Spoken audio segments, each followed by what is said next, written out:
Show.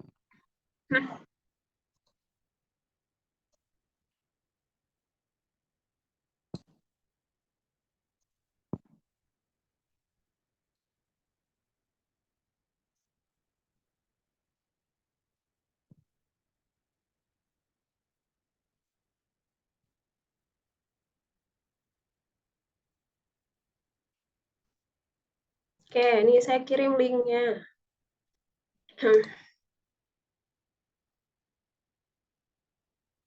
Coba bisa nggak? Kalau nggak bisa isi absen, nanti saya panggil aja namanya. Di slideshow ininya diperbesar, di full screen, tampilan slide-nya. Laptopnya sudah ada slide. Di full screen nggak bisa, di slideshow, klik pojok kanan yang ada tulisan volume ini nih. Kan ada slideshow, klik itu, biar diperbesar. Bisa nggak? Ibu absennya sudah bisa ya, Bu? Terima kasih ya, Bu. Oke. Kalau nggak di close dulu, kemudian di share screen lagi. Ini saya nggak dikasih list-list nama kelompok ya. Minggu lalu saya minta dibuatkan list nama kelompoknya, kelompok 1 sampai kelompok 3. Ya, ini belum ada nih nama-namanya, saya belum nerima. Iya, Ibu, belum saya. Nanti setelah kelas saya kirim. Di chat sini aja nih untuk yang kelompok pertama siapa aja nama-namanya. Masih belum bisa di share screen? Ada kendala, Ibu. Oke, nah ini ya. Berapa orang satu kelompok? Ada 6 orang. Ada 6 orang. Oke, yang lain silakan di mute ya, biar satu orang yang presentasi yang pertama, biar tidak mantul suaranya ya. Oke, ini aturannya. Suara saya kedengeran kan ya? Kedengeran nggak suara saya? Kedengaran, Ibu. Kedengeran ya. Nah, ini aturannya. Kalian kan presentasi ya, presentasi. Nanti kalau masih ada sesi masih ada waktu, kita buka sesi tanya jawab ya. Presentasi ini langsung saya ambil nilai. Ya, jadi maksimalkanlah presentasi dengan sebaik-baiknya ya. Presentasi bukan baca slide ya. Ini kan kalian sudah belajar dari kemarin ya, atau misalnya ada yang SKS sistem kebut semalam ya, saya rasa berikanlah yang terbaik ya, karena ini semua akan diambil nilai ya, akan diambil nilai. Lalu nanti audiens tugasnya apa? Audiens itu bisa menyanggah pertanyaan ya, memberi pertanyaan atau memberi saran atau kritik ketika teman kalian presentasi. Contoh misalnya kritik yang membangun ya. Ini kayaknya presentasi hanya baca slide, tidak memaparkan atau tidak menjelaskan per slide. Jadi, belum paham, boleh nggak? Boleh.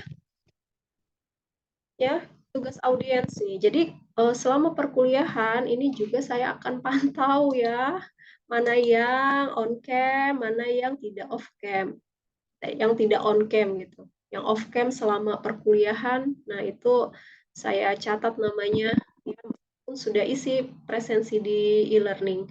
Ya, karena kelas ini saya online kan, di kelas A itu online semua ya. Kelas A itu jadi gini teman-teman, saya kan paralel ya, dari A langsung ke B. A ini mata kuliah keduanya adalah online, dan kalau saya offline kan di pagi hari ya, ini banyak yang telat ya, banyak yang telat, akhirnya mundur waktunya gak cukup ya. 9.40 kan harus kelar, kayak kalian perkuliahan pertama gitu ya, 9.40 itu sudah kelar gitu ya. Ini selama puasa saya punya pengalaman, kadang ngaret ya sampai jam berapa, apalagi tadi nih kelas pagi tunggu-tungguan ya, yang presentan ini belum masuk ke Zoom ya. Jadi kalau presentasi ini bagi yang presentan ya, yang akan maju itu harus sudah standby, sudah masuk di Zoom. Kalau dia tidak hadir, dia tidak presentasi, ya tidak dapat nilai. Itu. Sampai sini paham? Misalnya saya nggak mau ikut perkuliahan gitu kan, saya mau pulang, boleh nggak? Boleh, bebas ya. Artinya ya nggak dihitung kehadiran ya. Atau misalnya Bu saya nggak mau presentasi, ya berarti nggak masuk nilai tugas. Simple, gitu aja. Ya, sampai sini ada pertanyaan sebelum lanjut? Belum kalian presentasi, ada pertanyaan nggak? Ini aturan mainnya, kita presentasi. Ada pertanyaan? Kalau sudah jelas semua, ya boleh silahkan kalian mulai presentasinya. Yuk. Ya, Assalamualaikum warahmatullahi wabarakatuh. Izin Ibu dan teman-teman, kami dari kelompok 3 izin mempresentasikan pengelolaan limbah cair. Saya Jasmine Harani. Teman-teman ya, yang di kanan kirinya, depan belakang ya, itu di mute biar tidak mantul suaranya ya. Oke, lanjut. Saya Putri Najwa Mawada. Nama saya Naila Musdalifah. Nama saya Irjan Januar. Nama saya Liva Malina. Nama saya Nasifa Muntas.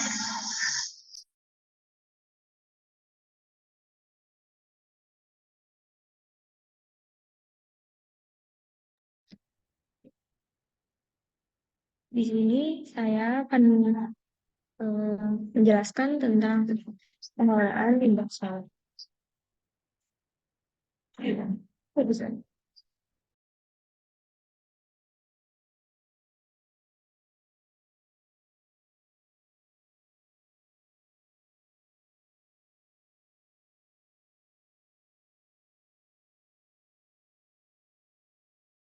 Ibu sebentar ya Bu, ada kendala Bu di PowerPoint-nya. Kalau tidak bisa di slide ya, di itu aja, di close dulu. Kalau tetap nggak bisa di next slide ya, berarti tidak perlu di slideshow ya. Tampilannya biasa aja, tapi diperbesar ya supaya kelihatan sama audiens.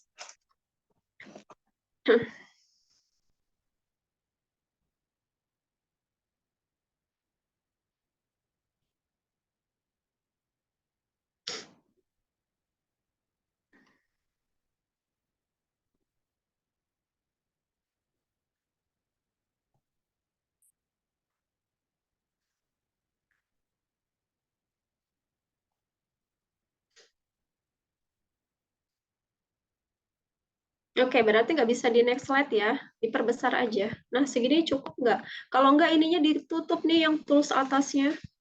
Item-item tools atasnya di close, supaya nggak mengganggu. Ini nih, klik.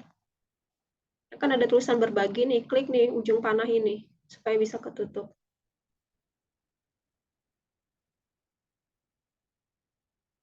Ada yang bikin video TikTok kah? Ini kayaknya apa namanya? Selalu rapi-rapi kalau lihat kamera, ya.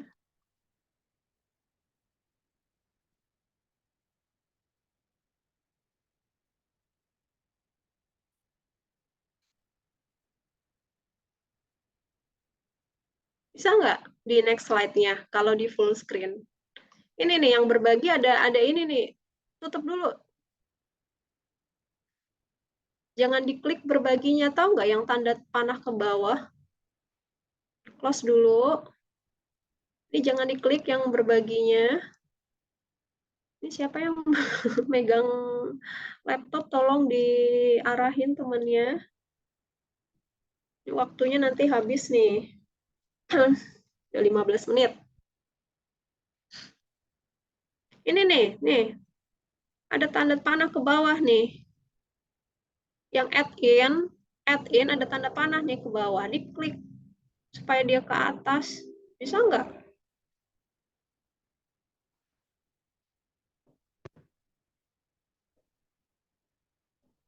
Jadi tools yang di sini ini nggak ada nih. Tools yang beranda ini nggak ada. Jadi full screen-nya rapi.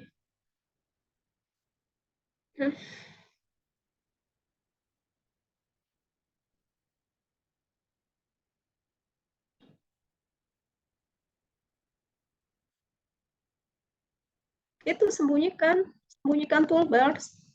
Ini nih. Iya, klik bisa nggak? Atau misalnya bawah lagi, klik lagi coba. Klik tanda panahnya. Ini tampilkan tab saja. Nah, bisa kan di next slide?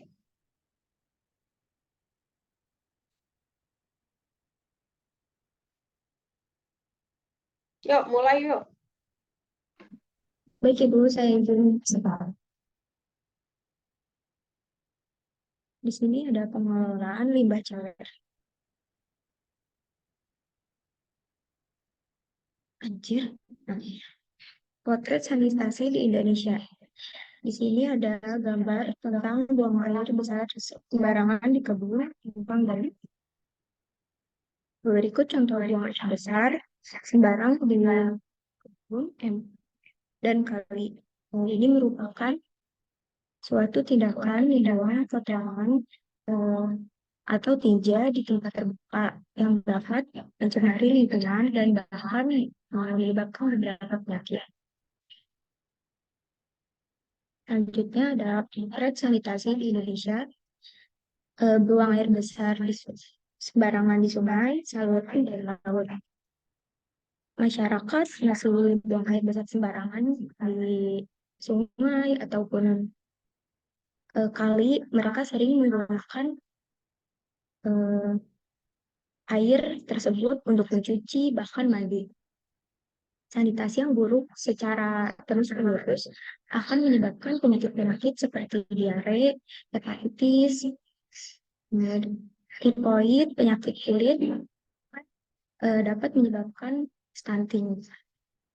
Ini harus dicegah dengan cara melakukan pelatihan pembuatan jamban pada masyarakat ataupun dengan mempromosikan kesehatan. Jadi stop untuk buang air besar sembarangan. Mengapa air limbah perlu dikelola? Air limbah perlu dikelola karena mengandung bahan atau zat yang berbahaya. Karena beberapa jenis limbah dapat memberikan efek buruk bagi kesehatan. Air limbah dapat menjadi sumber penyakit dan dapat menyebabkan kerusakan lingkungan jika tidak diolah dengan benar. Contohnya di sini ada 75% sungai di Indonesia sudah tercemar. 70% air tanah di Indonesia tercemar. 14.000 ton per hari tinja mencemari badan air. Masyarakat membayar 25% lebih mahal untuk air minum perpipaan dan 50 dari 1.000 bayi meninggal hamil. Ini kemungkinan besar dapat disebabkan oleh buang air besar sembarangan dan pencemaran limbah. Selanjutnya ada landasan peraturan 1. Ada Undang-Undang Nomor 32 Tahun 2009 tentang perlindungan dan pengelolaan lingkungan hidup. Yang kedua ada Undang-Undang Nomor 7 Tahun 2004 tentang sumber daya air. Dalam undang-undang ini diatur mengenai pengelolaan sumber daya air berdasarkan kelestarian, keseimbangan, dan kemanfaatan untuk lingkungan. Yang ketiga ada Peraturan Pemerintah Nomor 82 Tahun 2001 tentang pengelolaan kualitas air dan pengendalian pencemaran air. Di sini dijelaskan bahwa air merupakan salah satu sumber daya yang sangat penting yang memiliki fungsi bagi kehidupan hidup, eh, memajukan kesejahteraan dunia, bahkan untuk melestarikan fungsi air yang dilakukan pengelolaan kualitas air dan pengendalian pencemaran air secara bijaksana. Kemudian nomor 4 ada Peraturan Pemerintah Nomor 42 Tahun 2008 tentang pengelolaan sumber daya air. Yang nomor 5 ada Peraturan Pemerintah Nomor 16 Tahun 2005 tentang pengembangan sistem penyediaan air minum. Yang ketujuh ada Peraturan Pemerintah Nomor 27 Tahun 2012 tentang izin lingkungan. Yang nomor 8 ada Keputusan Menteri Negara Lingkungan Hidup Nomor 37 Tahun 2003 tentang metode analisa kualitas air permukaan dan pengambilan contoh air permukaan. Kualitas air permukaan dan pengambilan contoh air permukaan ini dapat menjadi contoh sebagai kualitas air agar mengetahui bagaimana kualitas air tersebut baik atau tidak baik. Selanjutnya nomor 9 ada Keputusan Pemerintah Lingkungan Hidup Nomor 110 Tahun 2003 tentang pedoman penetapan daya tampung beban pencemaran air pada sumber air. Ke-10 ada Keperaturan Pemerintah Lingkungan Hidup Nomor 111 Tahun 2003 tentang pedoman syarat dan syarat perizinan serta pedoman kajian pembuangan limbah ke air atau sumber air.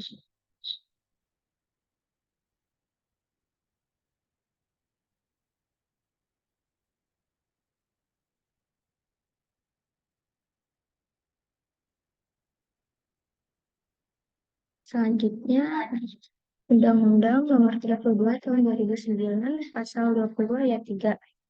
Setiap orang diperbolehkan untuk mengurangi limbah ke media lingkungan hidup dengan persyaratan memenuhi baku mutu lingkungan hidup dan mendapat izin dari Menteri, Gubernur, atau Bupati atau Wali Kota sesuai dengan kewenangan.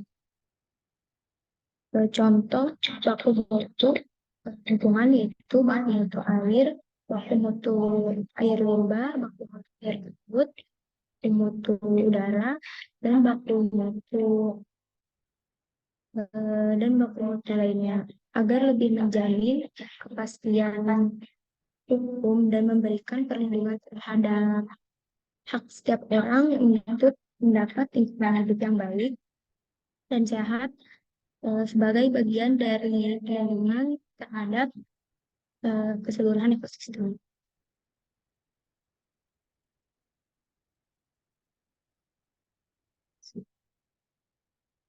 Selanjutnya ada definisi limbah. Limbah didefinisikan sebagai sisa atau buangan dari suatu usaha dan atau kegiatan manusia. Bisa juga bahan buangan atau yang berdampak negatif bagi masyarakat. Selanjutnya ada jenis limbah. Limbah dapat dibedakan menjadi yang pertama dari limbah cair, yaitu air yang tidak bersih yang terbuang dari aktivitas yang ada, perkantoran, perdagangan, bahkan dari industri, di mana mengandung berbagai zat kimia yang berbahaya bagi lingkungan. Contohnya seperti air sabun, air tinja, air sisa pembersih lantai, air bekas cucian, dan air sisa deterjen. Selanjutnya ada limbah padat atau sampah. Limbah padat ini biasanya berasal dari sisa makanan, potongan kayu, sampah organik, sampah anorganik, dan sampah spesifik atau sampah yang memerlukan pengelolaan khusus. Selanjutnya ada limbah gas atau pencemaran. Limbah gas yaitu limbah yang berasal dari sisa proses atau penguraian limbah gas yang dihasilkan berlebihan dapat mengganggu kesehatan masyarakat. Contohnya karbon dioksida, karbon monoksida, nitrogen oksida, asam klorida, metana, dan fluorida. Selanjutnya ada limbah bahan berbahaya dan beracun atau limbah B3. Limbah yang sifatnya mengandung zat yang beracun dan berbahaya, sehingga secara langsung maupun tidak langsung dapat merusak lingkungan. Contohnya seperti batu baterai, air spray, deterjen pakaian, dan bekas pengharum ruangan. Nah, selanjutnya ada limbah cair, seperti yang telah dijelaskan tadi. Limbah cair adalah air yang tidak bersih atau air yang terbuang dari aktivitas seperti rumah tangga atau industri.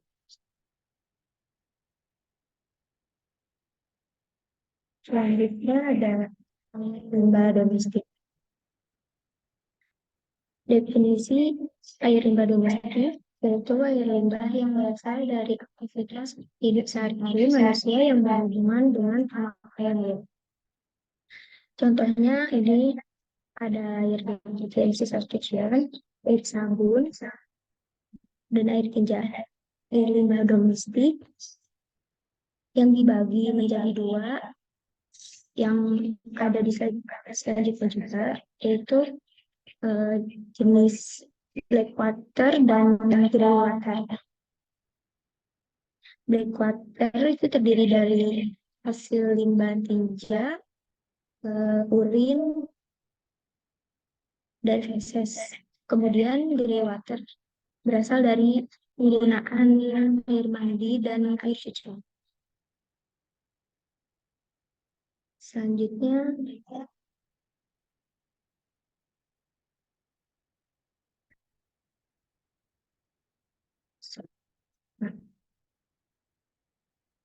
ada air limbah domestik.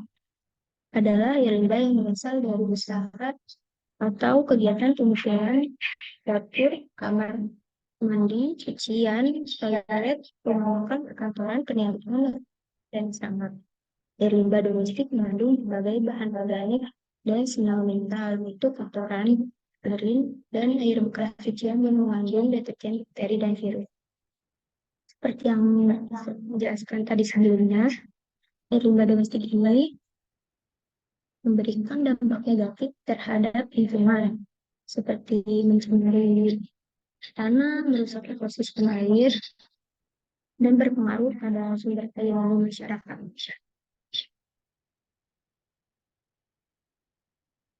Selanjutnya, air limbah domestik dapat dibagi menjadi dua.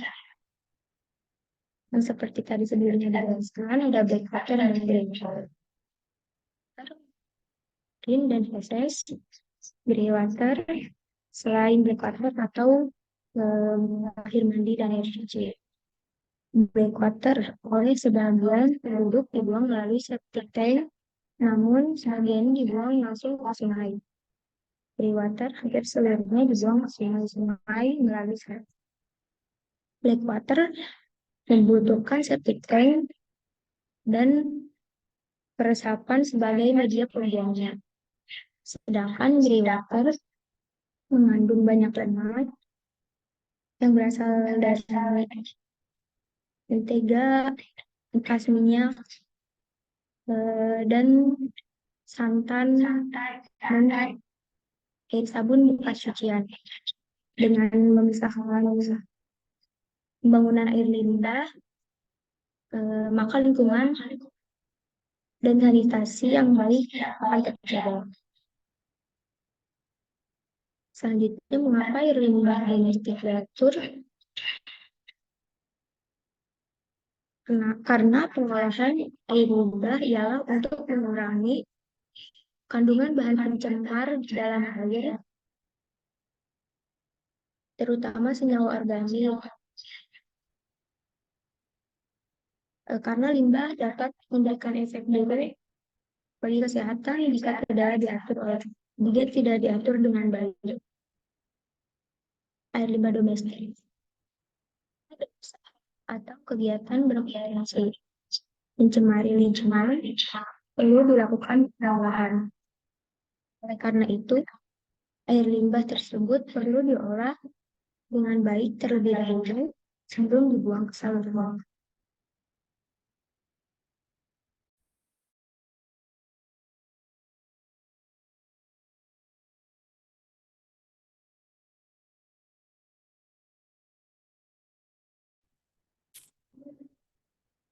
Peraturan Menteri Lingkungan Hidup Nomor 68 Tahun 2016 tentang baku mutu air limbah domestik.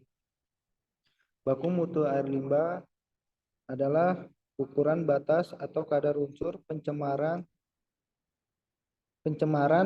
dan atau jumlah unsur pencemaran yang ditegang keberadaannya dalam air limbah yang akan dibuang atau dilepas ke dalam sumber air dari suatu usaha dan atau kegiatan. Januar mana orangnya? Oh iya, lupa. Oh iya, lupa. Ya kan, untung saya ingetin. Ya. Maaf, Bu. Nah, yuk lanjut.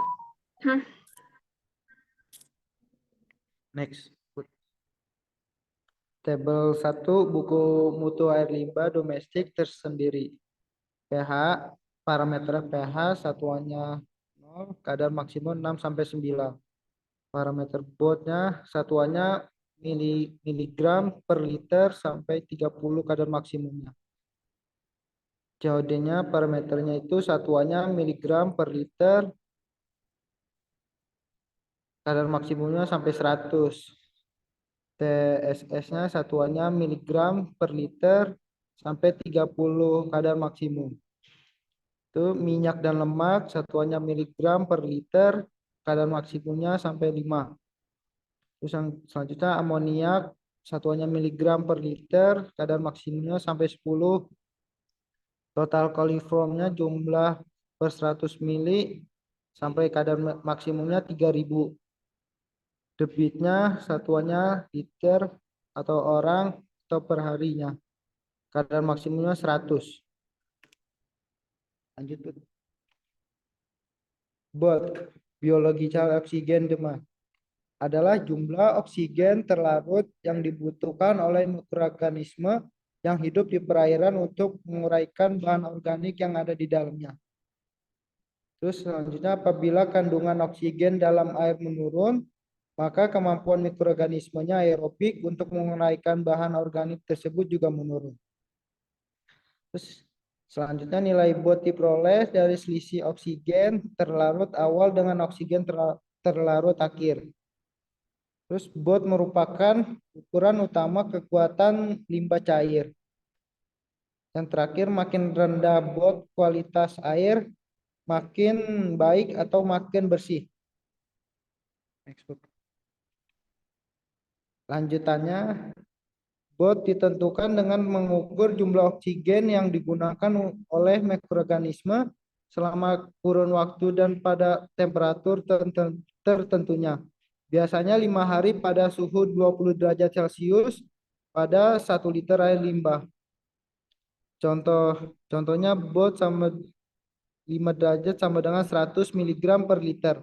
Yang artinya dalam 1 liter limbah cair terdapat sejumlah organik terurai yang membutuhkan 0,2 derajat. Benar ini?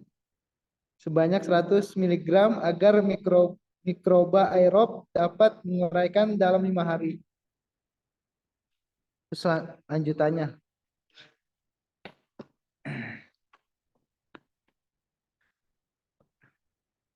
food bakteri ditambah food plus oksigen 0,2 sama dengan karbon dioksida. Food, organic material carbon, exert carbonius, oksigen demand.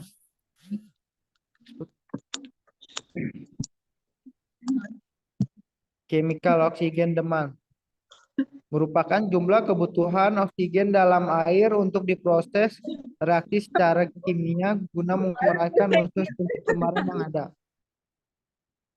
Makin rendah CO2 kualitas air makin baik atau air makin bersih. CO2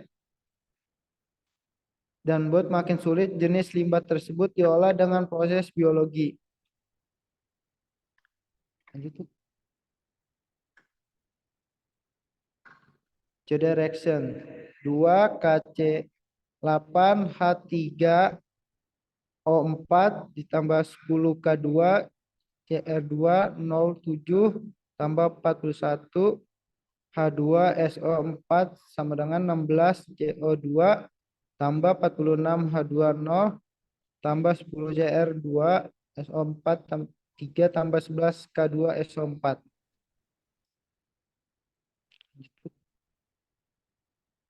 CO2 wastebot Vinky Books Face Clean Plate Clubs Chemical COD measurements will always be hacked then both measurement.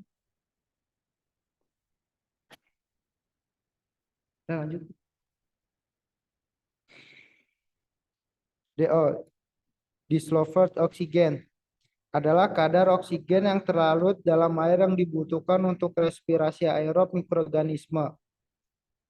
DO di dalam air sangat tergantung pada temperatur dan salinitas kadar garam terlarut dalam air.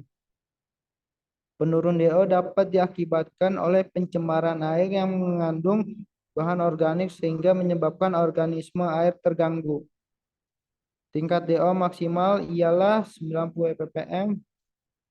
ppm ialah satuan untuk menunjukkan kadar atau satuan ppm ialah singkatan dari part per million atau sama dengan miligram per liter. Semakin kecil nilai DO dalam air, tingkat pencemarannya semakin tinggi.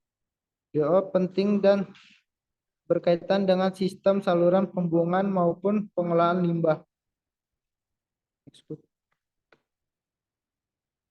Hubungan BOT, COD, dan DO. BOD atau biologi oksigen demand ialah tingkat permintaan oksigen oleh makhluk hidup dalam air tersebut. Jadi semakin tinggi nilainya maka semakin banyak mikrobanya dan membuat nilai DO turun. Semakin tinggi nilai BOT maka akan semakin rendah kualitas air. COD atau chemical oxygen demand mirip seperti BOT. Bedanya di sini ialah tingkat kebutuhan senyawa kimia terhadap oksigen. Bisa jadi pakai untuk mengurai dan sebagainya. Nilai COD juga berbanding terbalik dengan DO. Ini adalah gambaran pencemaran air sungai.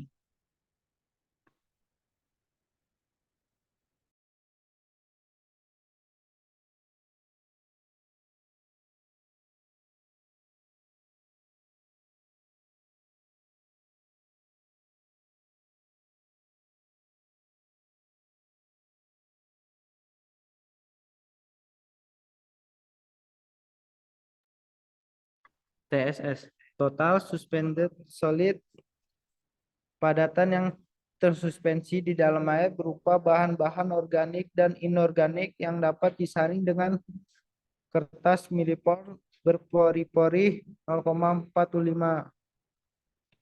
Materi yang tersuspensi mempunyai dampak buruk terhadap kualitas air karena mengurangi penetrasi matahari ke dalam badan air.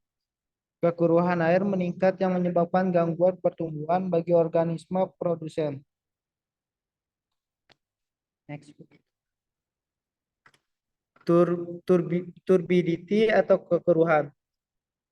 Turbidity atau kekeruhan digunakan untuk menyatakan derajat kegelapan di dalam air yang disebabkan oleh bahan organik dan anorganik, pasir halus, liat dan lumpur alami, selulosa, lemak, protein yang melayang-layang dalam air atau dapat juga berupa mikroorganisme seperti bakteri, algae, dan sebagainya.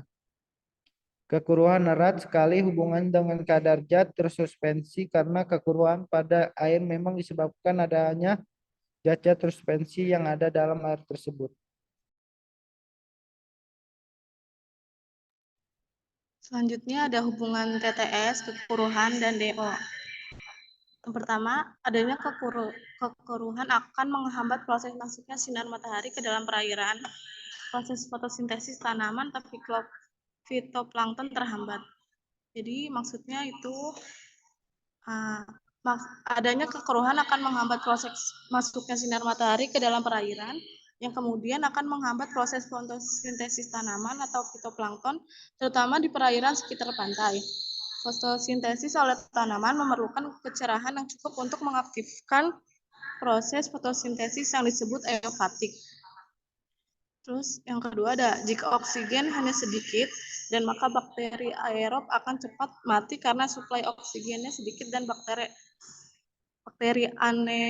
anaerobik mulai tumbuh. Maksudnya itu oksigen merupakan suplai utama bagi bakteri aerob yang mengharuskan oksigen untuk melakukan proses metabolisme. Kadar oksigen yang rendah dapat menyebabkan bakteri aerob tidak dapat hidup dan mengakibatkan kematian pada bakteri aerob. Yang ketiga ada bakteri anaerobik akan mendekomposisi dan menggunakan oksigen yang disimpan dalam molekul yang sedang dihancurkan. Maksudnya itu bakteri anaerobik akan mendekomposisi dan menggunakan oksigen yang disimpan dalam molekul yang sedang dihancurkan adalah bahwa bakteri anaerobik akan mengurangi bahan organik yang tidak mengandung oksigen sebagai sumber pengoksidasi yang disebut proses fermentasi. Terus yang keempat itu ada hasil dari kegiatan bakteri anaerob dapat membentuk hidrogen sulfida atau H2S, gas yang berbau busuk dan berbahaya serta beberapa produk lainnya.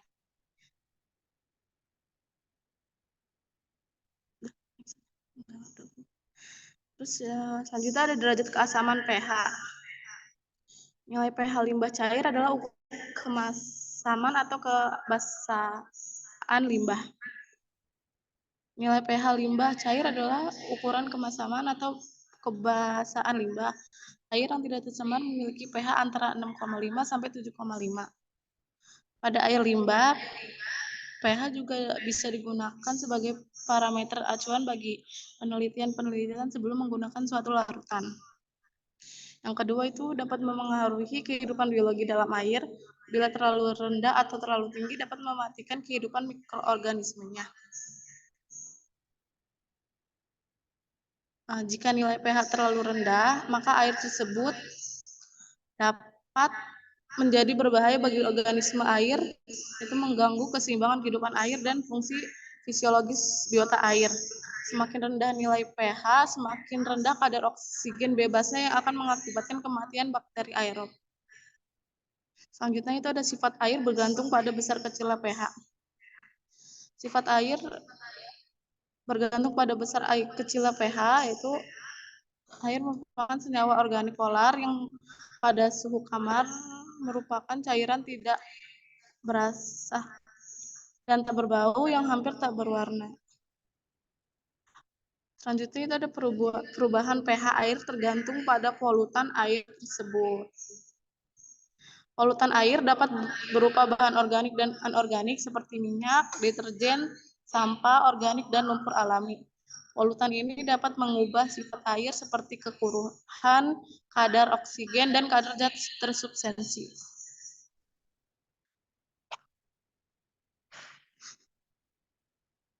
Selanjutnya ada amonia NH3.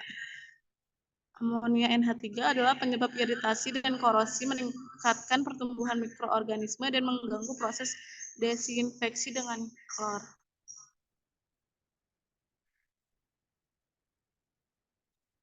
Amonia terdapat dalam larutan dan dapat berupa senyawa ion, amonium atau amonia tergantung pada pH larutan. Sifat amonia yang berbentuk dua jenis tersebut sangat dipengaruhi oleh pH amonia yang terelektrolisa adalah dalam bentuk NH3.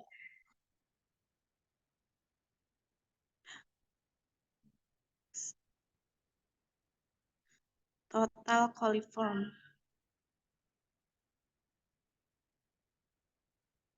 Tes yang paling dasar untuk mendeteksi kontaminasi bakteri dari pasokan air adalah pengujian coliform total. Jumlah coliform total dapat memberikan indikasi umum kondisi sanitasi dari suatu pasokan air. Berikut beberapa tes dasar bakteri coliform. Pertama ada total coliforms, termasuk bakteri yang dapat ditemukan di lingkungan tanah dan air yang telah terpengaruh oleh air permukaan serta limbah pembuangan kotoran manusia dan hewan. Kedua ada fecal coliforms. Adalah kelompok total coliforms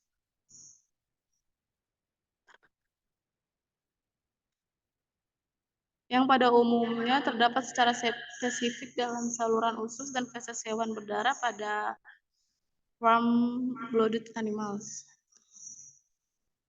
Ini termasuk bakteri yang dapat ditemukan dalam kotoran manusia, hewan, tanah, atau air yang terpengaruh oleh air permukaan serta limbah pembuangan kotoran manusia dan hewan. Yang kedua ada karena sumber dari fecal coliform lebih spesifik daripada sumber kelompok bakteri total coliform.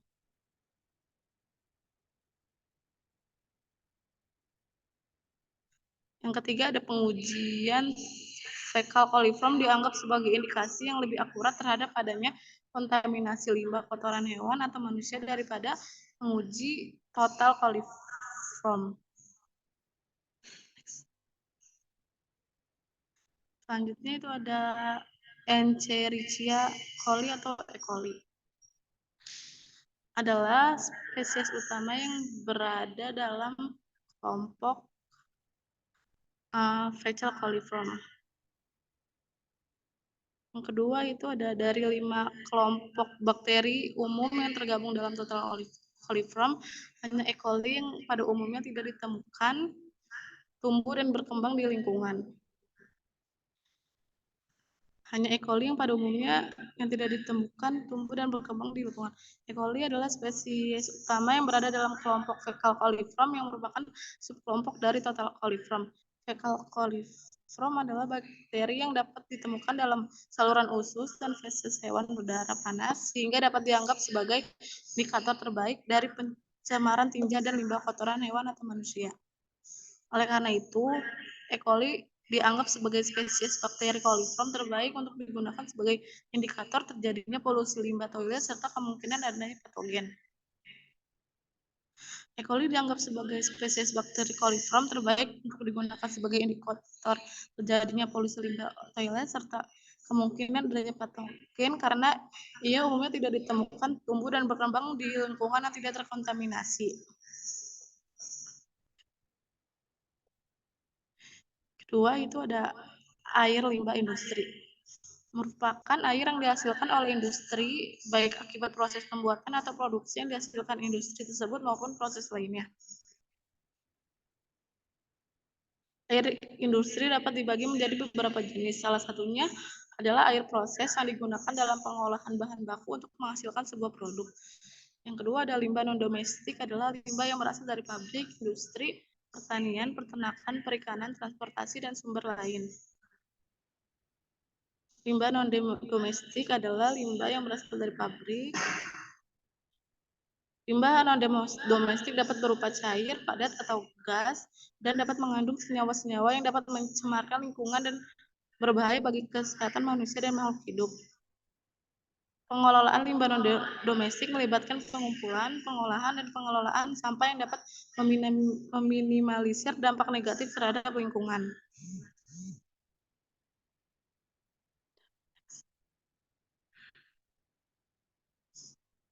Kuantitas air limbah. 1. Domestik. cukup seragam, pemakaian air bersih 80%, pemakaian air bersih.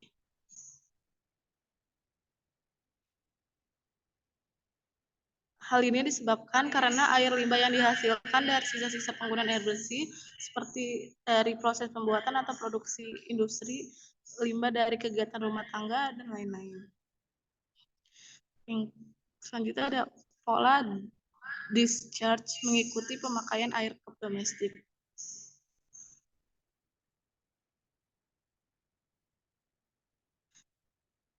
Yang kedua ada industri. Sulit diprediksi pola pemakaian air di industri dan perlu survei lapangan. Pola pemakaian air di industri adalah sulit diprediksi karena beberapa faktor yang mempengaruhi kebutuhan air seperti jenis industri, proses yang digunakan, dan kebutuhan air untuk kegiatan lainnya. Oleh karena itu, perlu dilakukan survei lapangan untuk mengetahui pola pemakaian air industri tersebut. Bila tidak ada proses basah atau tidak ada air limbah industri hanya dari kegiatan domestik. Hal ini disebabkan karena proses basah merupakan salah satu sumber utama air limbah dalam industri seperti proses pembuatan atau produksi yang menggunakan air bersih. Jika tidak ada proses basah, maka kebutuhan air bersih dan air limbah akan lebih rendah, sehingga tidak akan ada air limbah yang dihasilkan.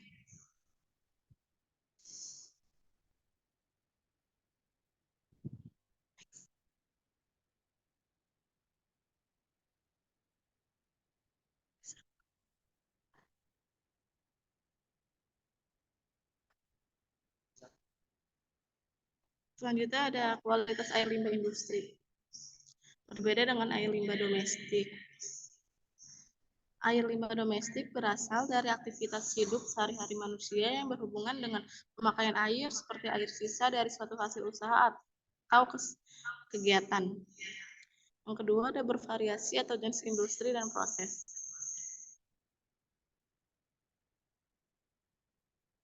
Penggunaan air bersih pada industri manufaktur misalnya dapat berbeda dengan penggunaan air bersih pada industri pertanian.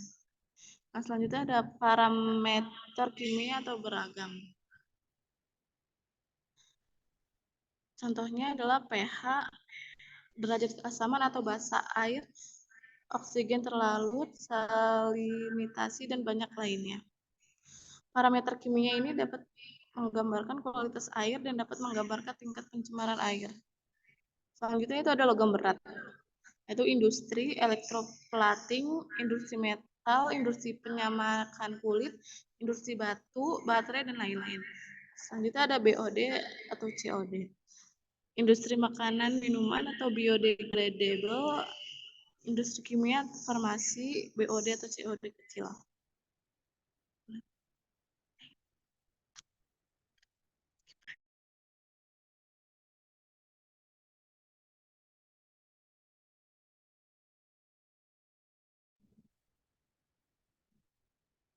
Selanjutnya ada fluktuasi pemakaian air. Pada waktu satu pertama, debit air limbahnya itu 0,35. Pada waktu kedua, debit air limbahnya itu 0,2. Pada waktu keempat, debit air limbahnya 0,1. Pada waktu ke-6, air limbahnya 0,1. Pada waktu ke-8, air limbahnya 0,1.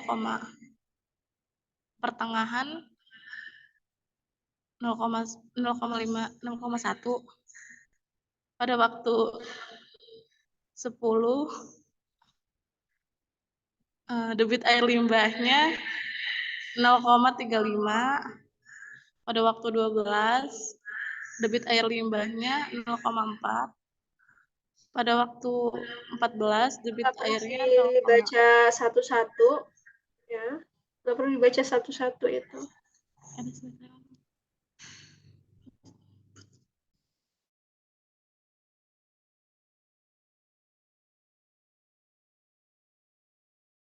Selanjutnya ada pengelolaan air limbah.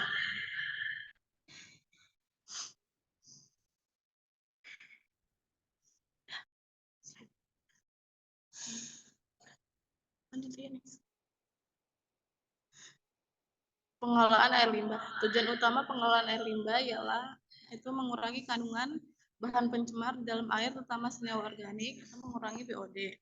Yang kedua ada mengurangi atau menghilangkan padatan tersubstansi atau TSS. Yang ketiga ada mengurangi atau menghilangkan mikroba patogen. Yang terakhir ada mengurangi atau menghilangkan bahan beracun, logam, berat, dan lain-lain.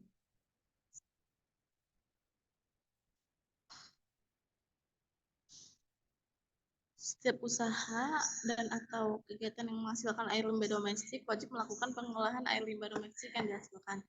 Pengolahan air limbah domestik dibagi menjadi dua, yaitu secara tersendiri tanpa penggabungan dengan pengolahan air limbah dari kegiatan lainnya. Terus selanjutnya ada secara terintegrasi, yaitu melalui penggabungan air limbah dari kegiatan lainnya ke dalam satu sistem pengolahan air limbah. Sistem pengolahan limbah cair. Sistem pengolahan limbah setempat atau on-site treatment itu pengolahan limbah cair dilaksanakan di dalam unit kegiatan industri atau pada batas tanah yang dimiliki atau domestik. Kedua, ada tidak butuh sarana penyaluran dan penampungan. Selanjutnya itu sistem pengolahan limbah terpusat atau off-site treatment, yaitu pengelolaan limbah cair dilaksanakan di luar unit kegiatan industri atau pada batas tanah yang dimiliki atau domestik, dan yang terakhir ada membutuhkan sarana penyaluran dan penampungan.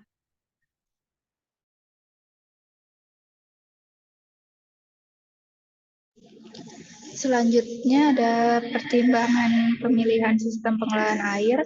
Yang pertama ada kepadatan penduduk, lalu ketersediaan air bersih, kedalaman muka air tanah, permeabilitas tanah, kemiringan tanah, kebutuhan dan ketersediaan lahan, kemudahan operasi, ketersediaan sumber daya manusia, dan kemampuan pembiayaan. Next. Pertama, sistem pengolahan air limbah setempat individual. Di sini ada gambarnya, yaitu pengolahan air limbah dilakukan secara setempat.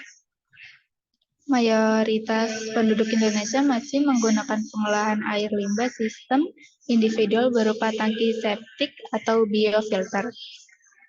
Perlu penyedot lumpur tinja 2-3 tahun sekali ke instalasi pengolahan lumpur tinja atau IPLT.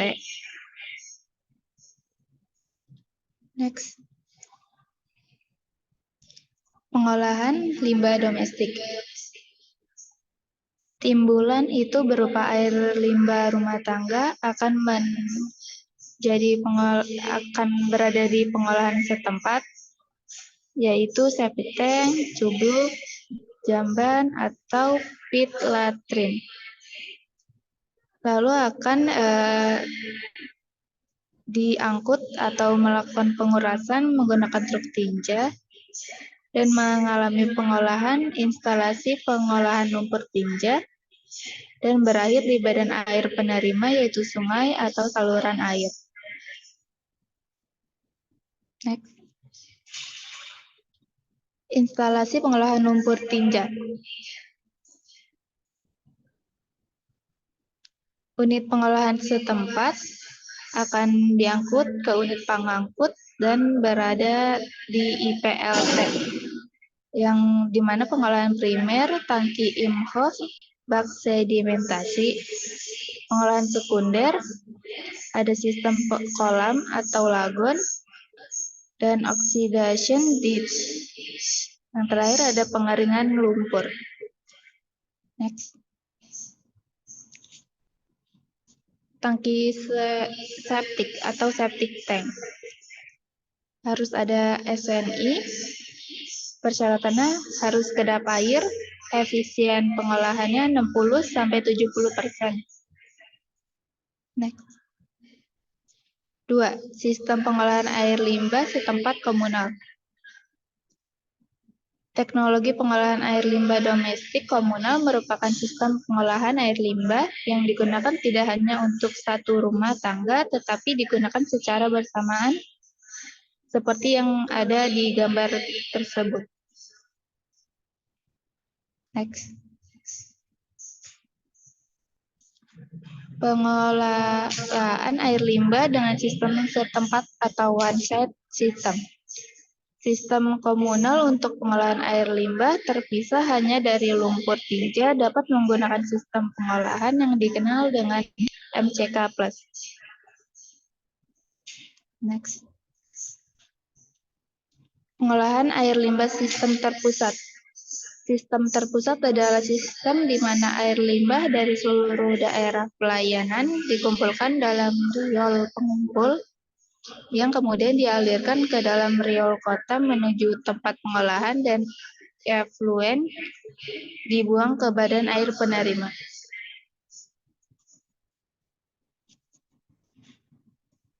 Sistem air limbah terpusat di 13 kota ada di Bandung, Cirebon, Yogyakarta, Surakarta, Bali, Medan, Prapat, Balikpapan, Banjarmasin, Jakarta, Tangerang, Manado, dan Batam. Next. Pengolahan limbah domestik. Pengolahan pendahuluan dan pengolahan lanjutan. Pengolahan pendahuluan sistem sanitasi tanpa air, ada pit latrin dan cubluk. Sistem sanitasi dengan air, ada septic tank. Pengolahan lanjutan, ada bidang resapan, saringan pasir, atau kolam pengolahan. Next. Skema pengolahan air limbah dengan tangki septic tank berakhir pada bidang resapan. Sedangkan skema pengolahan air limbah dengan sanita akan berakhir menjadi sanitasi taman atau pengolahan air limbah domestik pada taman. Next.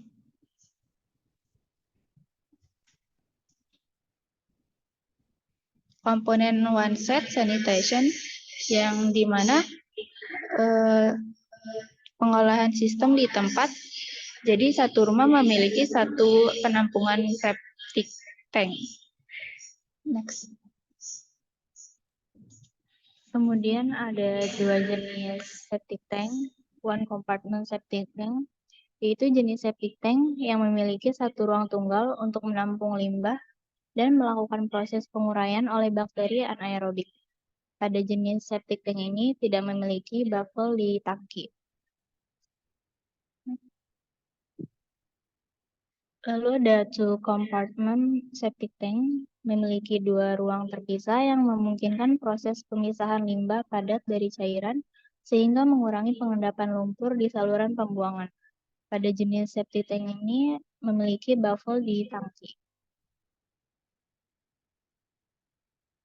Lalu di sini ada skema pengolahan limbah.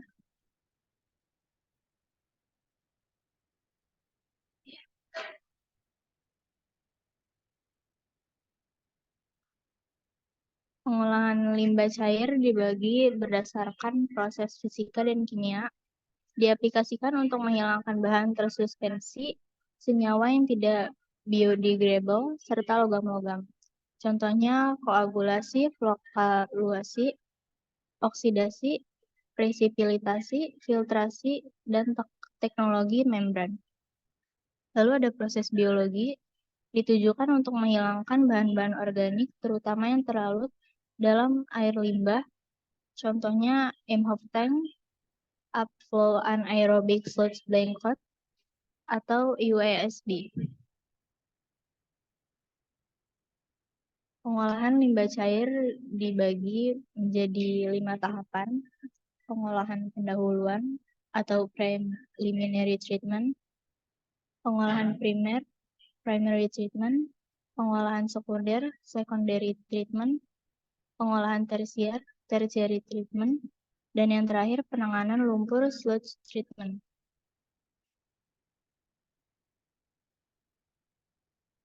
Pengolahan pendahuluan atau pre-treatment yaitu proses pemisahan padatan terapung atau melayang berupa lumpur, pot, ranting, daun, pasir, dan sisa buangan lain, termasuk minyak dan lemak dengan air limbah. Untuk itu diperlukan saringan kasar atau screening yang tidak mudah karat dengan ukuran mesinnya setara dengan kawat kasa saringan nyamuk. Bertujuan untuk memisahkan padatan kasar seperti sampah, mengurangi ukuran padatan, dan memisahkan minyak atau lemak. Sebelum mengalami proses ini, dilakukan pembersihan dari padatan kasar atau sampah, terutama jika menggunakan pompa atau pipa untuk menyalurkan limbah cair.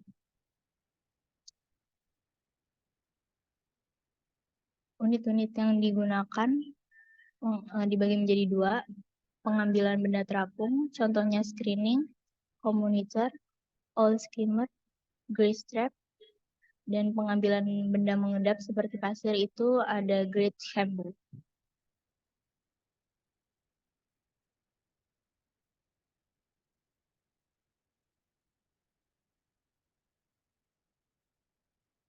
Lalu ada penyaring kasar seperti screening. Ini digunakan untuk menyisihkan padatan kasar seperti yang terdapat pada limbah cair, seperti sampah, kayu, ranting, papan, dan padatan besar atau kasar lainnya. Alat yang biasa digunakan itu ada bar screen dan bar rack. Di sini ada contoh bar screen dan bar rack.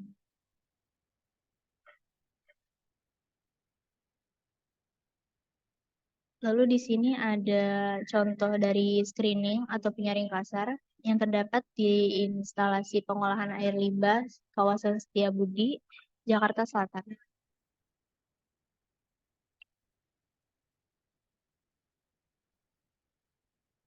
Di sini ada contoh pengambilan benda mengedap.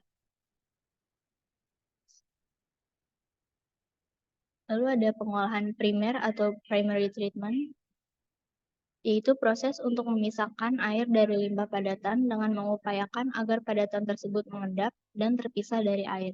Bertujuan untuk mengurangi kandungan padatan tersuspensi melalui proses pengapungan dan pengendapan. Bahan kimia atau koagulan dapat ditambahkan untuk mengumpalkan padatan tersuspensi. Pengurangan BOD ini dapat mencapai 35% dan TSS 60%. Pengurangan BOD dan padatan pada tahap awal ini dapat mengurangi beban pengolahan tahap kedua atau secondary treatment. Proses yang berlangsung umumnya menggunakan proses kimia, namun perlu diperhatikan bahwa zat kimia itu tidak boleh mengakibatkan masalah pada akhir pembuangan. Proses yang terjadi pada pengolahan tahap pertama ialah neutralization, chemical addition, and coagulation, flotation, sedimentation.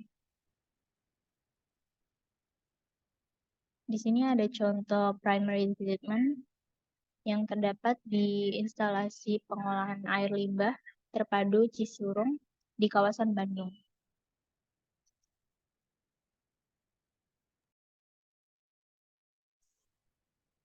Selanjutnya ada pengolahan sekunder. Tujuan dari pengolahan sekunder itu untuk mengurangi bahan-bahan organik yang terdapat dalam limbah cair.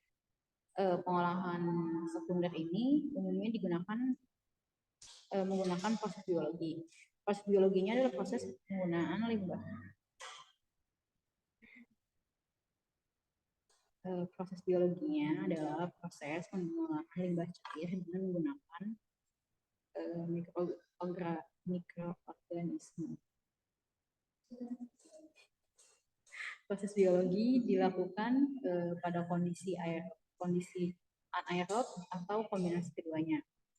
Lalu di sini ada konsep pengolahan biologi organik ditambah oksigen menjadi karbon dioksida ditambah air dan biomasa. Next.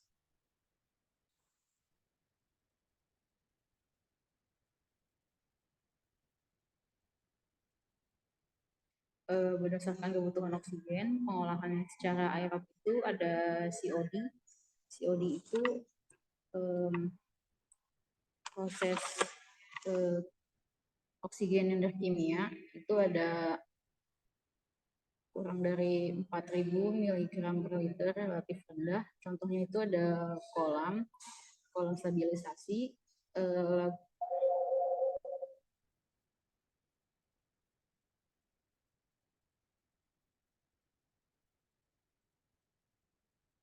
lanjut ya.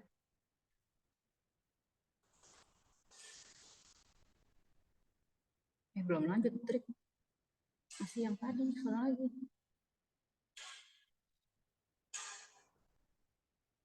Mundur lagi, mundur.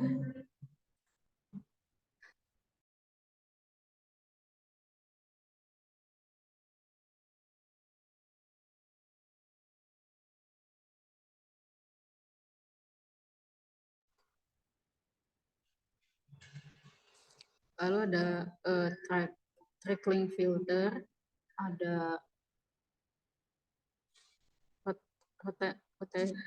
rotasi biologi kontraktor, ada activate fluid, ada modifikasi activate fluid, kontak stabilisasi, aeration, oksidasi, ditch. Kemudian ada pengolahan secara anaerob, contohnya in of tank, dan upflow anaerobic fluid blanket. Next. Di sini ada tangki aerasi. Tangki aerasi adalah unit proses pengolahan air limbah secara biologi. Di dalam tangki ini, mikroorganisme punya peran mengurai organik BOD yang ada dalam air limbah dengan disediakan oksigen melalui proses aerasi yang dilakukan oleh aerator yang berupa blower atau surface aerator. Next. Di sini ada secondary sedimation, sedimentasi sekunder itu adalah penghilangan secara gravitasi padatan antar sisa dalam limbah setelah proses pengolahan biologis.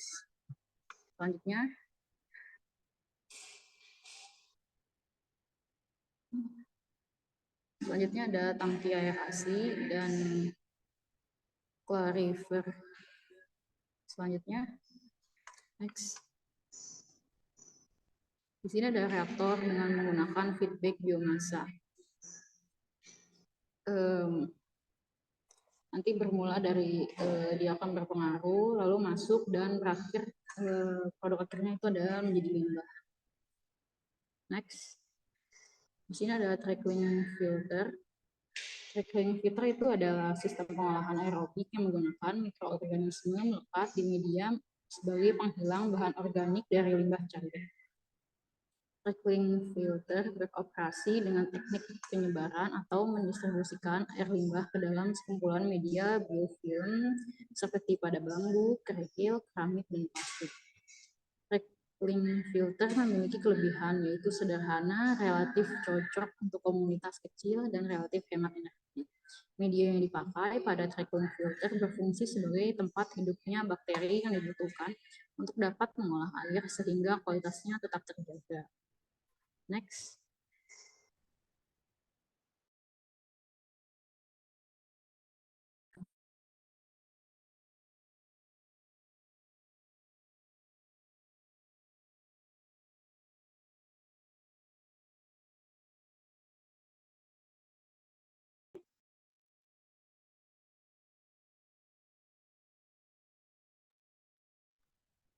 Oke, sudah selesai presentasinya? Belum, Ibu.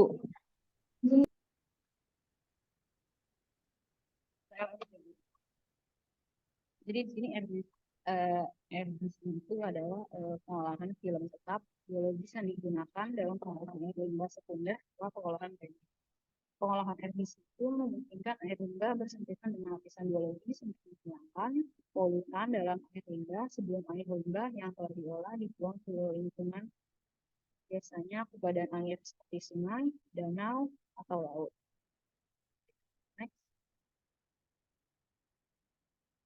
Sebentar, ini Jasmine atau si Naila? Oh, Jasmine, Ibu. Cuman mic saya bermasalah, Bu. Jadi saya pakai device-nya Naila, Bu. Oke, iya takut ketukar nilainya soalnya. Oke, lanjut. Jasmine ya berarti? Ibu. Oke, saya lanjut ya, Bu. Nah,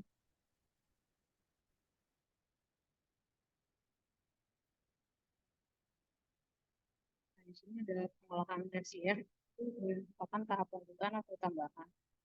Bila pada pengolahan primer dan sekunder masih terdapat partikel tersuspensi atau partikel terlarut yang berbahaya atau zat-zat tertentu yang membutuhkan pengolahan tambahan.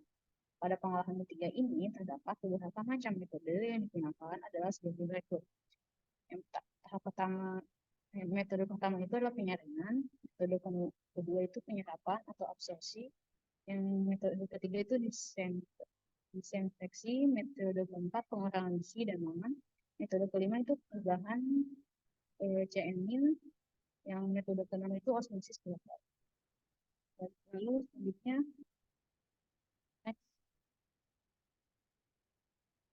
Ini ada proses yang terlibat dalam pengolahan air limbah. Tahap ketiga ialah coagulation dan sedimentation, filtration, carbon absorption, ion exchange, membrane separation, serta thickening, gravity or flotation. Tahap ini dilakukan pemisahan secara kimia untuk lebih memurnikan air yang belum sepenuhnya bersih. Next.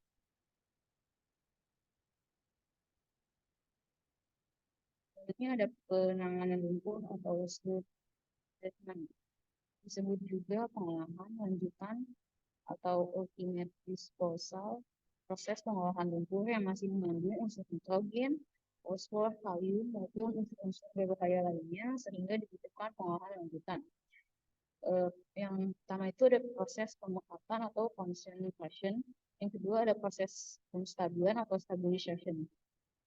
Proses ini adalah mengkonversi padatan organik ke dalam bentuk inert, kemudian mendiamkan atau digunakan sebagai kondisioner tanah tanpa menyebabkan gangguan atau bahaya kesehatan melalui proses yang biasa disebut dengan nama digestion.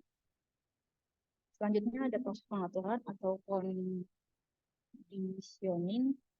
Itu adalah proses pengolahan lumpur dengan menggunakan bahan kimia atau pemanasan yang selanjutnya air siap untuk dipisahkan dengan lumpur. Yang proses keempat itu adalah proses pembuangan air atau dewatering. Proses ini adalah pemisahan air dari lumpur dengan menggunakan vakum, pressure, atau drying. Proses selanjutnya ada proses pengeringan, dan proses yang terakhir adalah proses pembuangan. Next. Dan dari kelompok kami, yang presentasi kelompok kami itu tentang pengolahan limbah cair, kurang lebihnya mohon maaf. Terima kasih. Oke, ya. Ya, gimana? Saya ke presentan dulu ya. Tidak perlu di close ini ya. Gimana materinya? Untuk presentan, gimana materinya? Apakah susah? Atau gampang-gampang susah? Atau gampang, Bu? Gimana materi pengelolaan limbah cair? Presentan? Iya, kita yang tanya.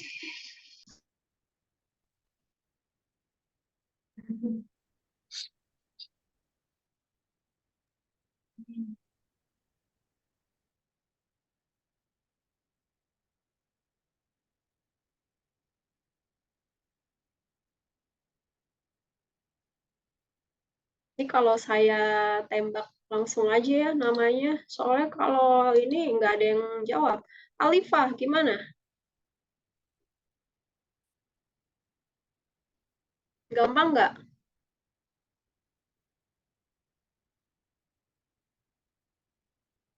Lumayan, Bu.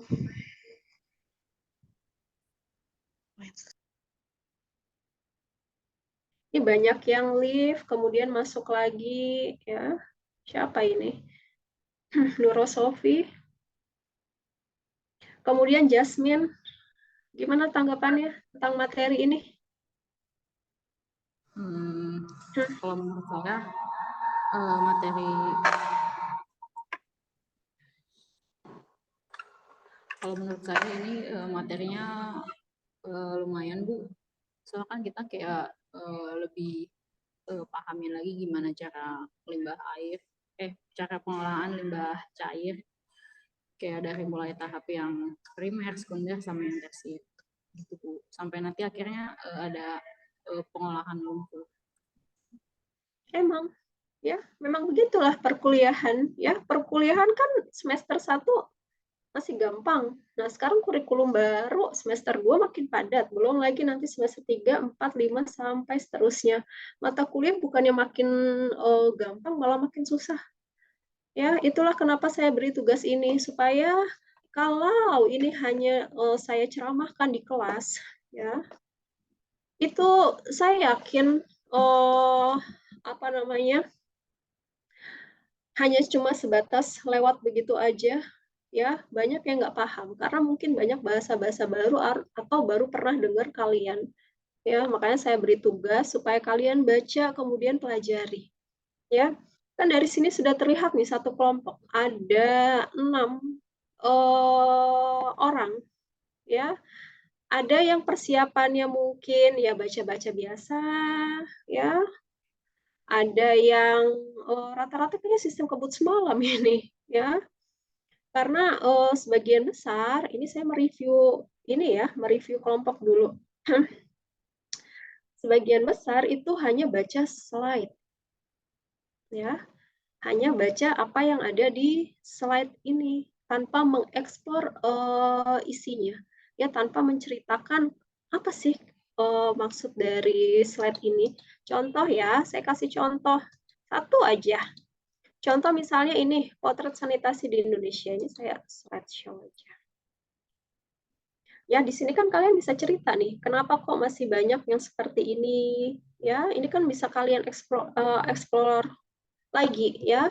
Kemudian ini juga ya banyak ya kalau yang seperti ini nggak perlu dibaca satu-satu ya. Dan saya juga kalau ujian tidak nyuruh kalian baca peraturan-peraturan yang begitu banyak kemudian dihafal, enggak ya. Jarang, atau misalnya nggak pernah saya ngasih paling satu doang itu juga peraturan yang memang familiar gitu ya, nggak yang semuanya itu keluar di ujian ya. Sebenarnya kalau kita berbicara pengolahan limbah itu harus tahu dulu limbah maksudnya apa ya, limbah ada berapa, kemudian apa aja sih yang tiap orang itu limbahnya apa aja. Kayak di rumah tangga itu ada limbah domestik, ya.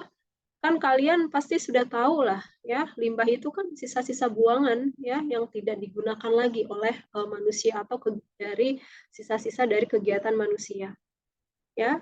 Contoh kalau kayak air limbah, ya, di toilet atau di kamar mandi ya kan ada air limbahnya tuh, atau misalnya bekas laundry ya di mesin cuci ya atau cuci baju, atau misalnya cuci kendaraan bermotor ya, atau di dapur ya, itu di rumah tangga, belum nanti limbah-limbah yang ada di pabrik-pabrik ya atau di gedung-gedung. Pasti dong mereka punya toilet ya, atau misalnya di rumah sakit ya ada limbah medis ya, dan itu yang harus kalian eksplor. Jadi sayang gitu kalau presentasi hanya sekedar baca aja ya, baca aja satu-satu, baca satu-satu, itu bukan yang saya maksud, bukan baca karena satu orang aja bisa lama banget ya, satu orang baca bisa lama banget.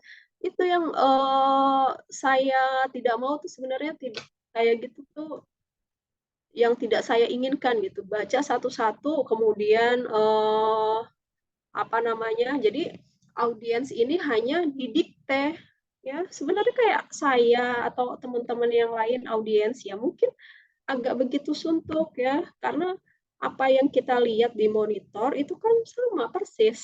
Kita semua kan bisa baca. Nah, jadi bagaimana cara teman-teman presentan ini menyampaikan apa maksud dari si apa namanya slide ya, per slide. Ya, ini kan tugas saya upload dari hari Selasanya atau hari Rabu. Ya, jeda misalnya seminggu. Ya, kurang lebih segitu. Ya, untuk kelompok 2 sama ketiga juga belum saya upload. Karena apa? Biar waktunya sama. Ya, nggak adil misalnya semuanya saya upload, nanti kelompok 2 sama 3 waktu belajarnya itu lebih panjang. Makanya kelompok 2 dan 3 nggak belum saya upload materinya. Ya, kalau misalnya ada slide yang belum paham, tanya. Nah, ini kan sepanjang sampai sekarang ya, saya tunggu-tunggu nggak ada tuh yang WA masuk. Ya, nanya misalnya, Bu, ini maksudnya apa? Ya, atau misalnya nggak berani nanya dosennya. Ya, bisa cari literatur. Ya, saya rasa HP kalian sudah canggih ya, atau bahkan lebih bagus dari punya saya. Ya, cari ini maksudnya apa? Black water apa? Ya, gray water apa? Pengelolaan limbah cair itu apa?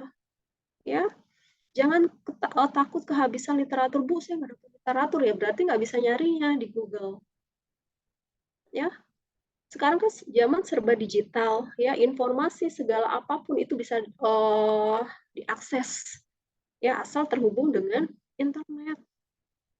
Ya, pembelajaran ditambah kita sudah masuk ya revolusi industri 4.0, perkuliahan nggak lagi dosen itu ceramah, ya mahasiswa hanya mendengarkan, didongengin, atau bahkan main HP, arisan di belakang, atau sampai tertidur pulas, ya. Mungkin badannya di sini, ya, pikirannya kemana-mana. Ya, jadi makin ke sini perkuliahan, ya, itu makin susah, dan materinya makin padat. Kalau bacanya hanya malamnya atau misalnya pas paginya ya hanya baca aja, ya gampang lah cuma suruh baca. Enggak, itu bukan yang saya maksud. Ya, jadi mengekspor apa yang ada di slide ini. Gitu. Ya, dengan Anda mengeksplor apa yang ada di slide, itu saya yakin apa namanya ilmu yang didapat akan lebih banyak, ya. Misalnya tidak tahu ini, cari. Ya, kan kalian sudah peralihan ya dari siswa ke mahasiswa. Bukan siswa lagi tapi sudah ya, mahasiswa. Konsep belajarnya itu harus diubah pelan-pelan. Ya, mungkin kalau siswa sering dicecerin apapun sama gurunya, ya, sering dibimbing, ya. Anak-anak, ini baca ini ya. Ya, besok bu guru ini ya. Nanti kalau nilainya jelek lapor ke orang tua. Ya, kalau mahasiswa udah enggak lagi. Ya, mahasiswa Anda mau ngerjain tugas, silahkan. Enggak juga gak masalah. Begitupun dengan kehadiran. Atau misalnya mau ujian atau enggak, ya bodo amat. Ya, tinggal lihat nilai akhirnya aja. Ya, coba diubah konsep belajarnya. Mumpung masih di semester 2. Ini saya wanti-wanti bagi kelas reguler. Ya, jangan sampai masuk semester berikutnya kaget lagi dengan materi yang baru. Ditambah lagi kalau materinya full bahasa Inggris. Ya. Kan mahasiswa pernah komplain tuh, aduh Bu, materinya jangan bahasa Inggris. Susah belajarnya nanti pas ujian.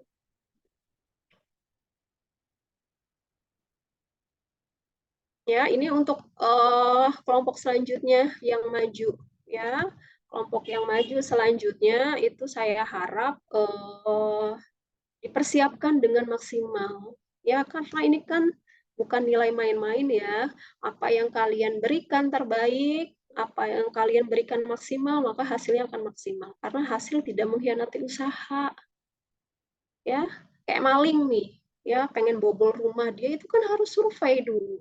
Cek situasi ini orangnya kapan perginya nih, saya kapan nih beraksinya, ya pintu mana yang harus saya bobol, atapkah, jendela kah, pagarnya gimana nih, orangnya tidur jam berapa, itu kan ada strateginya, ya itu aja baru perbuatan yang negatif gitu, ya harus yang bersungguh-sungguh.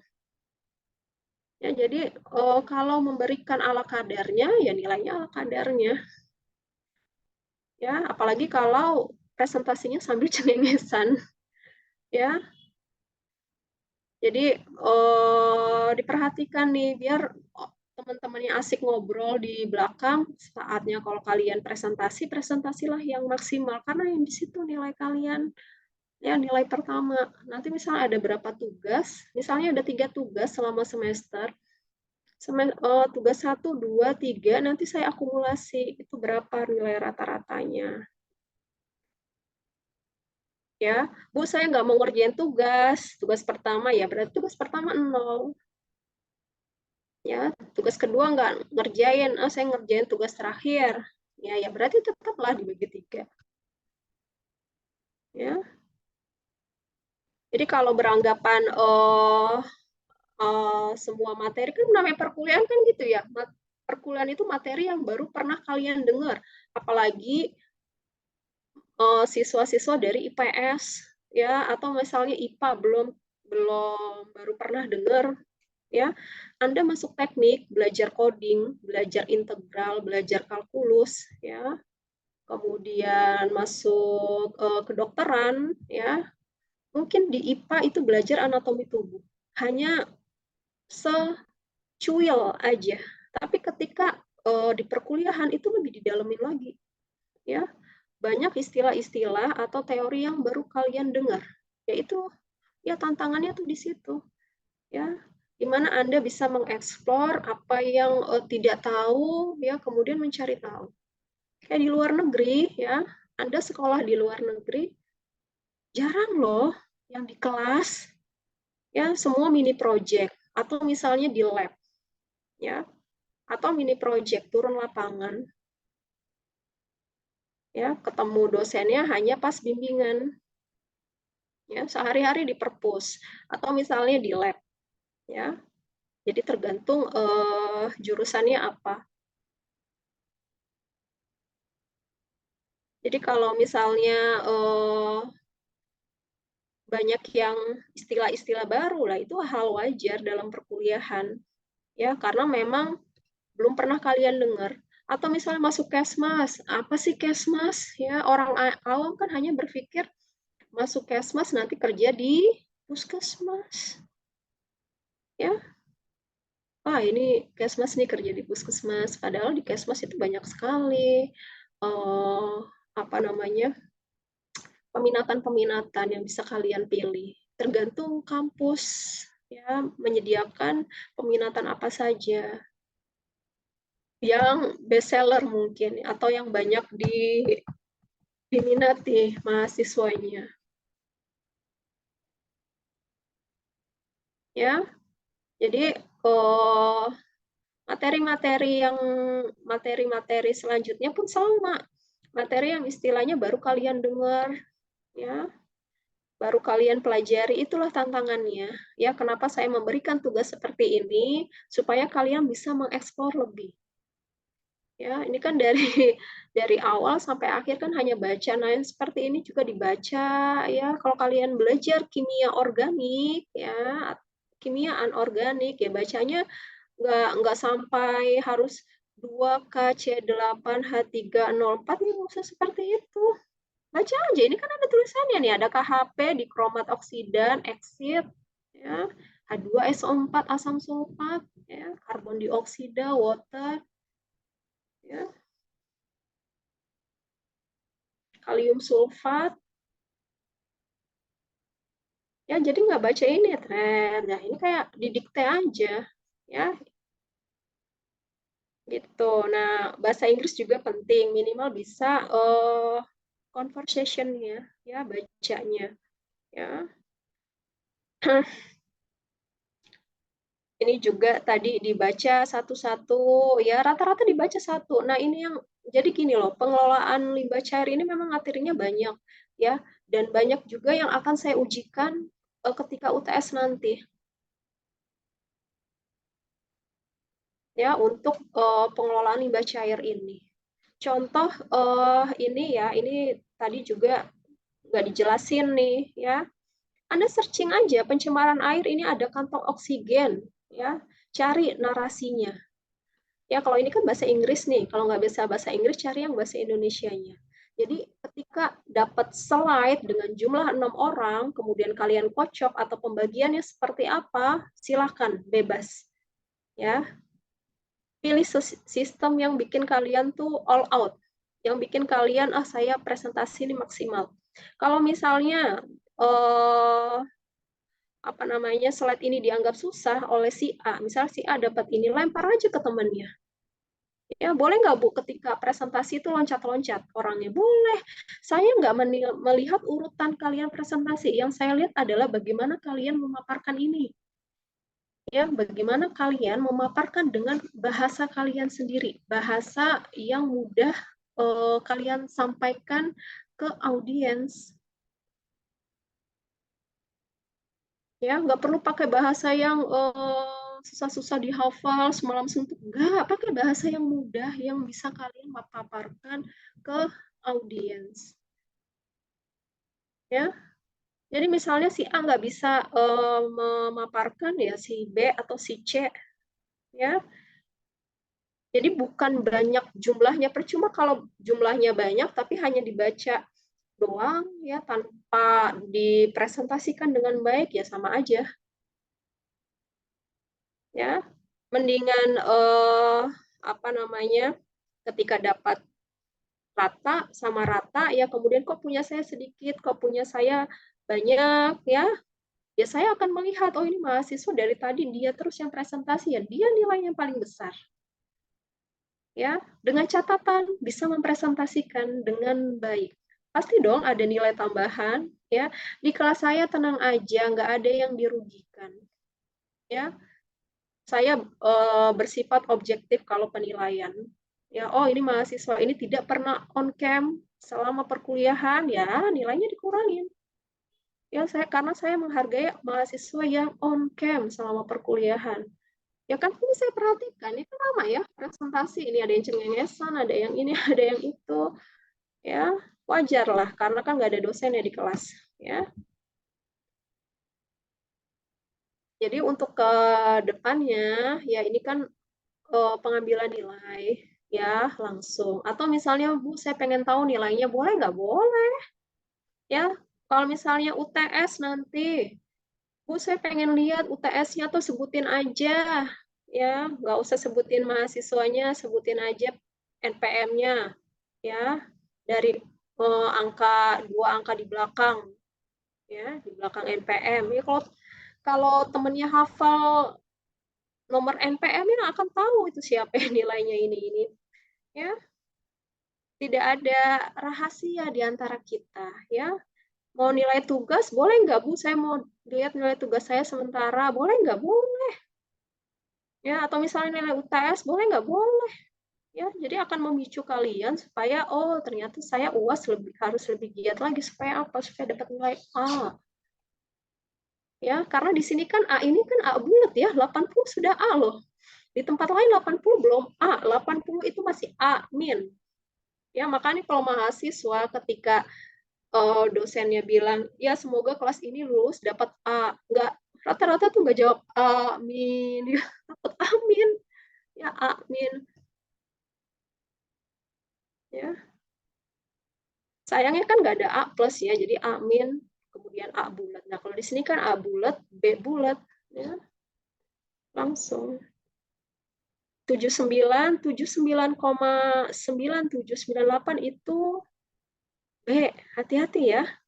Koma itu ngaruh loh. 79, misalnya 67 itu masih B loh. Padahal 0, berapa lagi kalian dapat A. Sayang nggak? Sayang.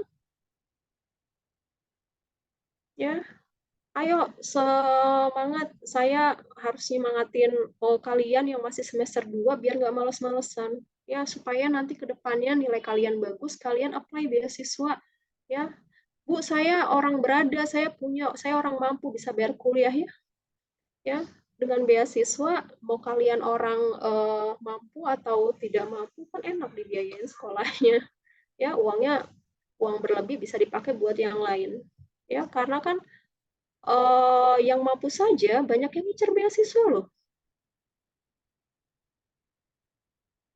Ya, karena kalau kita berbicara beasiswa, pemberi beasiswa itu kalau melihat orangnya, melihat transkrip nilainya, wah ini mahasiswa kenapa nilainya begini, nggak cocok nih, atau nggak layak dapat beasiswa.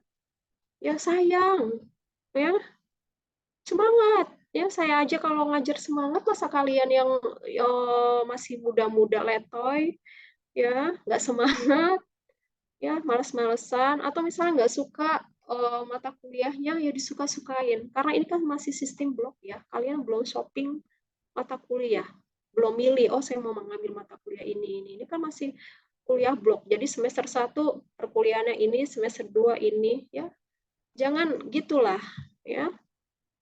Semua 2 SKS, semua harus kalian pelajari.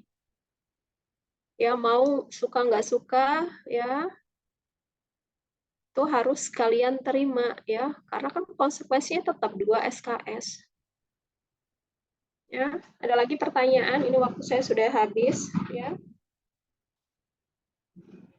Sayang kalau misalnya presentasi nggak dimaksimalin, ya. Biasanya saya balik loh kalau mahasiswanya di presentasi pertama bisa aja nilainya saya kasih lebih besar dibandingkan nanti presentasi yang kedua, ya. Jadi untuk itu jangan disia-siakan poinnya, ya. Saya sudah tekankan itu, ya tergantung kaliannya, ya. Pertanyaannya, Bu, kok nilai tugas saya sekian, ya introspeksi aja gimana, itu, ya. Biasanya juga saya catat mahasiswa kalau online ya yang tidak pernah on cam, atau ketika di kelas, ya di kelas ini kan saya kan baru masuk kemarin doang ya, belum hafal muka-mukanya. Ini kalau hafal muka-mukanya, biasanya saya hafal namanya, itu saya kasih nilai tambahan, nilai keaktifan kalau dia aktif di kelas. Ya. Ini 5 menit lagi deh. Ya, 3 menit ya.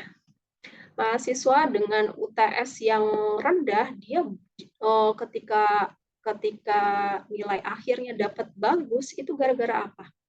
Ini laki-laki nih. Dulu mahasiswa saya. Dia tahu nilai UTS-nya rendah gitu, tapi ketika presentasi tugas akhir, ya, dia all out di situ. Dia tanya semua, dia tanya jawab, ya. Jadi kalau ada kelompok yang maju, dia bertanya, kemudian masih sanggahan, pokoknya aktif lah di kelas, ya. Nilai keaktifannya tinggi. Nah, itu yang akan mengisi kekosongan yang ada di UTS. Ya, itu yang mengisi kekosongan yang ada di UTS. Sayang kalau nggak dimaksimalin. Ya. Kalau misalnya ada pertanyaan nggak ada, berarti saya berpikir mahasiswa sudah paham. Itu, ya. Nah, minggu depan belum libur kan? Minggu depan presentasi ya. Minggu depan kan kita masih masuk nih. Kalau SM apa ya? Sekolah kan sudah pada libur ya. Sekolah minggu depan tuh sudah pada libur. Bahkan dari Jumat kan sudah long weekend ya, bablas tuh mereka pulang kampung. Sudah pada libur, kalau perkuliahan belum. Ya. Jadi masih presentasi ya, maksimalkanlah di situ. Ya nanti kelompok ketiga habis lebaran ininya, presentasinya. Oke, ada pertanyaan? Sebelum saya tutup, ada pertanyaan nggak? Ya, jadi kalau dapat materi yang nggak tahu, ya sudah cari literatur nggak tahu, boleh nanya ke saya. Ya, ini kan saya tunggu-tunggu, wah ini anteng-anteng aja, berarti kan paham semuanya. Ya, boleh nanya, Bu, slide-nya di screenshot, ini maksudnya apa? Ya,